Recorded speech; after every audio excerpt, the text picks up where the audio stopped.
ماریٹ مضبوط اعصاب والی خوبرو اور نوجوان عورت تھی۔ حوادثات عالم سے اس کا دل قطعاً نہ گھبراتا تھا اور نہ وہ خوف اور گھبراہٹ کے نام سے ہی واقف تھی، لیکن حطین کے معرکے سے یورپین نوجوانوں کے دل دہل گئے اور ان کی امیدیں خاک میں مل گئیں۔ اس خوفناک معرکے نے جنگجو یورپیوں کو چکی کے پاٹوں میں پسنے والے دانوں کی طرح پیس کر رکھ دیا اور دنیا بھر کے سورماؤں کو یوں چکرا دیا کہ انہیں پاؤں پر ٹھہرنے کی سکت نہ رہی۔ ان حالات میں حسین عورتوں کا ثابت قدم رہنا کیسے ممکن ہوتا؟ ماریٹ کا شوہر بیت المقدس سے مسلمانوں کو ہٹانے کے لیے نکلا تھا، لیکن شام تک واپس نہ آیا اور نہ یہی پتہ چلا کہ اس پر کیا گزری۔ چنانچہ وہ گھبراہٹ کے عالم میں گھر کی چار دیواری میں گھومنے لگی۔ اسے اپنے خاوند کے متعلق خوفناک خطرات چین سے بیٹھنے نہ دیتے تھے۔ کبھی وہ اپنے شیر خوار بچے کو سینے سے چمٹا کر بوسو کنار کرتی اور کبھی اس سے میٹھی میٹھی باتیں کرتی اور کبھی اپنے خاوند کی ہلاکت کے خطرے سے اس کا دل دہل جاتا۔ بچے کی یتیمی کا تصور اسے خوف زدہ کر دیتا اور وہ آنسو بہانے لگتی، جسے دیکھ کر بچہ بھی رونے لگتا۔ ماریٹ کا خاوند اپنی قوم کا نامی گرامی شاہ سوار اور بڑا بہادر انسان تھا۔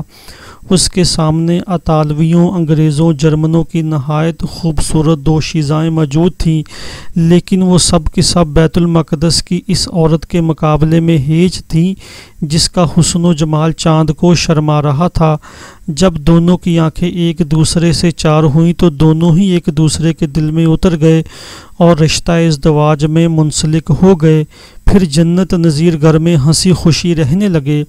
ماریٹ کا شوہر مذہبی طور پر ایسا کٹر انسان تھا کہ صلیب کی محبت کو اپنی طبعی محبت پر ترجیح دیتا اور خواہش مند رہتا کہ صلیبیوں کا پرچم سربلند رہے۔ چنانچہ جہاں کہیں صلیب و حلال کا مارکا رونما ہوتا، یہ سب سے پہلے پہنچتا اور بیوی کی محبت مذہب کی محبت کے آڑے نہ آتی۔ دروازہ کھٹکا تو ماریٹ کا دل دھڑکنے لگا۔ وہ موہوم خطرہ موت اور خوشخبری کے درمیان تصوراتی کشمکش میں مبتلا ہو گئی۔ اس نے ڈرتے ڈرتے دروازہ کھولا تو اس کا خاوند صحیح سلامت اندر داخل ہوا۔ اس نے ماریٹ کو بازوؤں میں لے کر سینے سے لگا لیا اور فتح کی خوشخبری دینے لگا۔ وہ بتانے لگا کہ یسوع مسیح نے اپنے منکروں کو واپس دھکیل دیا ہے اور وہ سر پر پاؤں رکھ کر یوں بھاگے ہیں کہ چھپنے کو جگہ نہ ملی۔ ماریٹ، تیرے اس وطن میں ہمیشہ مسیحیت کا پرچم ہی لہرائے گا۔ ماریٹ، کاش کہ تو اس منظر کو دیکھتی جب ہمارے نوجوان شہر کی فصیلوں سے دشمنوں پر تیر پھینک رہے تھے۔ کاش کہ القدس کے باقی ماندہ نوجوان موجود ہوتے تو انہیں بھی پتہ چلتا کہ جنگ کس طرح لڑی جاتی ہے۔ صلیب کیوں نہ مقدس رہے گی، مسیحیت کا جھنڈا کیوں نہ سر بلند رہے گا۔ میاں بیوی جشن منانے کے لیے گرجا گھر کی طرف روانہ ہوئے۔ راستہ میں ماریٹ کا شوہر مسلمانوں کی وحشت اور درندگی کے افسانے سنانے لگا کہ یہ لوگ دشمنوں کا خون پی لیتے اور گوشت کھا جاتے ہیں۔ ان کا بادشاہ سلطان صلاح الدین ایوبی بڑا خونخوار اور ظالم حکمران ہے۔ اس کے علاوہ وہ سب کچھ بیان کرنے لگا جو ان کے مذہبی پیشواؤں اور پادریوں نے مسلمانوں کے خلاف پھیلا رکھا تھا۔ جو ماریٹ کے کانوں میں یہ داستانیں پہنچتی اس کا دل بیٹھنے لگتا۔ وہ اپنے بچے کو سینے سے لگا کر بھیجتی اور دعا مانگتی کہ خداوند یسوع مسیح اسے اور اس کے باپ کو ان درندوں سے پناہ میں رکھے۔ جشن فتح منانے کے بعد واپس کر لوٹے تو ماریٹ کے تصور میں دنیائے کائنات صلیب کے سامنے سرنگوں ہو گئی اور حالات و واقعات نے مسیحیت کی خواہشات کے مطابق اس کے حق میں فیصلہ دے دیا۔ وہ عالم تصور میں دیکھنے لگی کہ مساجد کے مینار زمیں بوس ہیں اور عیسائیت کا پرچم لہرا رہا ہے۔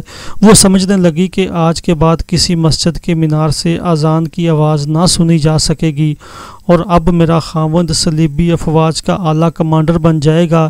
انہی حسین تصورات میں اسے نیند آ جاتی ہے، لیکن چند لمحات میں تصورات کے عالی شان محلات یوں ریزہ ریزہ ہو گئے جیسے طاقتور شاہین کے پر سے چڑیا کا کمزور گھونسلہ ریزہ ریزہ ہو جاتا ہے۔ اس کے کانوں میں مردوں اور بچوں، عورتوں اور بڑوں کی چیخیں پڑ رہی ہیں۔ وہ دہشت زدہ ہو کر بستر سے اچھلی اور بیٹے کو اٹھا کر خاوند کے بستر کی طرف لپکی، لیکن وہ موجود نہ تھا۔ یہ گھر سے نکلی اور لوگوں سے اصل صورتحال پوچھنے لگی۔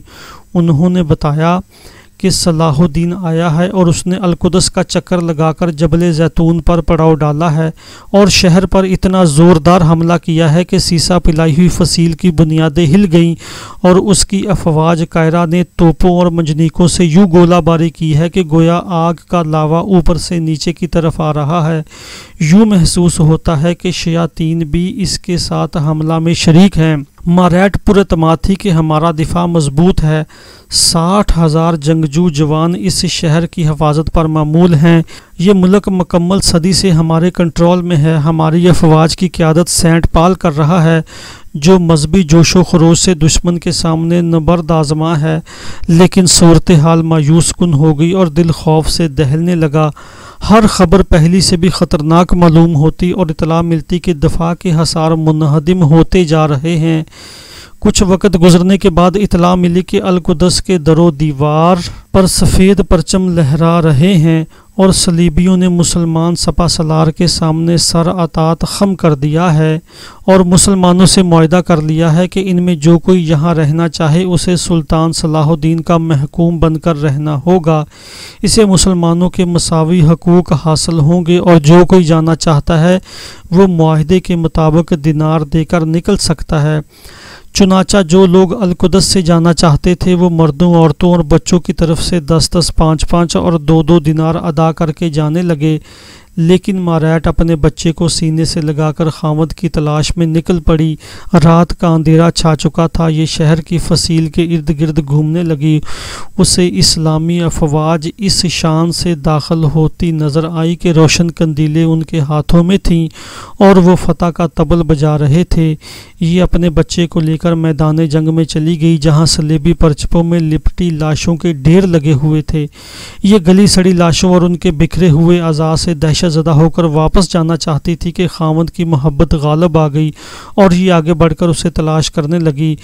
دوسرے لوگ بھی اسے اپنے سورماؤں اور جنگجو مردوں کی لاشیں تلاش کر رہے تھے، لیکن اندھیرے میں پہچاننا مشکل ہو رہا تھا اور پھر لاشیں بھی گل سڑ چکی تھیں۔ اس کی سمجھ میں نہیں آ رہا تھا کہ کیا کرے۔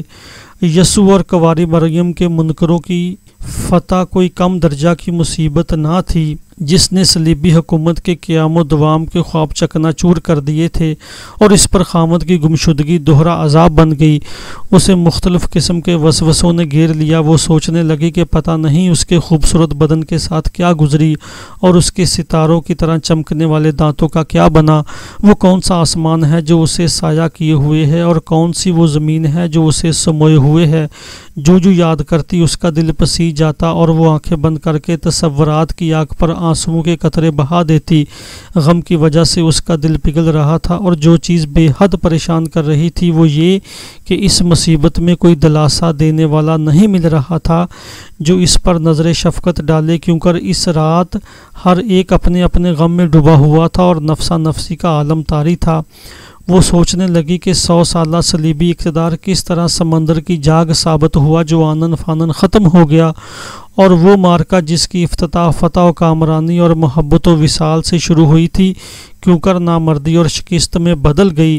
جس ملک کو حاصل کرنے کے لیے پورا یورپ زور لگا رہا تھا کہ کس طرح ایک امیر کے ہاتھوں قبضہ سے نکل گیا۔ جب ایک مسلمان امیر تمام مسیحی حکمرانوں پر اتنا باری ثابت ہوا تو اس وقت کیا حال ہوگا جب تمام مسلمان سلاطین اکٹھے ہو جائیں گے۔ وہ سوچنے لگی کہ ایک چھوٹی سی مملکت کا یہ حال ہے تو اس وقت کس طرح کوئی طاقت مسلمانوں کے سامنے ٹھہر سکتی ہے۔ جب چین سے فرانس تک ایک ہی خلافت قائم تھی، یہ مختلف لوگوں سے اپنے خاوند کے متعلق دریافت کرتی رہی لیکن کسی نے بھی کوئی جواب نہ دیا۔ ایک کریم النفس ملا بھی تو اس نے صرف اتنا کہا کہ میں نہیں جانتا۔ چاند آہستہ آہستہ بادلوں میں آنکھ مچولی کرتا ہوا کرۂ ارض پر روشنی ڈالنے لگا۔ اس نے دیکھا کہ ٹوٹی ہوئی تلواروں اور تیروں کے درمیان زروں میں ڈکی ہوئی لاشیں خاک و خون میں بکھری پڑی ہیں، اور جن چہروں سے القدس کی سرزمین پر رونق تھی وہ آج پہچانے نہیں جا رہے تھے۔ وہ اپنے خاوند کو تلاش کرتی ہوئی ایک بوڑھے کے پاس سے گزری جو اس کے خاوند کا جاننے والا تھا۔ اس نے اس کا ہاتھ تھام کر اسے میدان سے نکالا اور اپنے ساتھ گھر لے جانے لگا۔ اس نے آہستہ سے پوچھا، ابا جان، آپ نے کہیں میرا خاوند دیکھا ہے؟ اس نے مایوس کن خبر دینے کی بجائے ادھر ادھر کی باتیں بتائیں تاکہ یہ مزید خوف زدہ نہ ہو۔ اس نے پھر سوال کیا، ابا جان، اب یہ فاتحین ہمارے ساتھ کیا سلوک کریں گے؟ کیا وہ میرے بچے کو میرے سامنے کھا جائیں گے؟ اس نے جواب دیا، تمہیں کس نے یہ جھوٹی باتیں بتائیں؟ مسلمان بڑے معزز اور رحم دل لوگ ہیں، ان کا بادشاہ صلاح الدین تمام حکمرانوں سے بڑھ کر رحم دل ہے۔ پھر وہ مسلمانوں کو کریمانہ اوصاف بیان کرنے لگا تو یہ منہ کھولتی رہ گئی۔ اس نے پھر بتایا کہ اگر وہ ہمیں ذبح بھی کر دیتے تو یہ زیادتی نہ ہوتی بلکہ عین انصاف ہوتا، کیونکہ 1 صدی پیشتر جب ہم یہاں داخل ہوئے تھے تو ہم نے مسلمانوں کو ان کے گھروں، گلیوں اور مسجدوں میں ذبح کیا تھا۔ اس دن ہم نے 70,000 بے گناہ مسلمان بچوں، عورتوں اور بڑوں کو قتل کیا تھا، یہاں تک کہ وہ ہم سے بچنے کے لیے فصیلوں سے زمین پر چھلانگیں لگا رہے تھے۔ اس دن ہماری درندگی پر کسی نے انکار نہ کیا اور نہ کسی کا دل پسیجا۔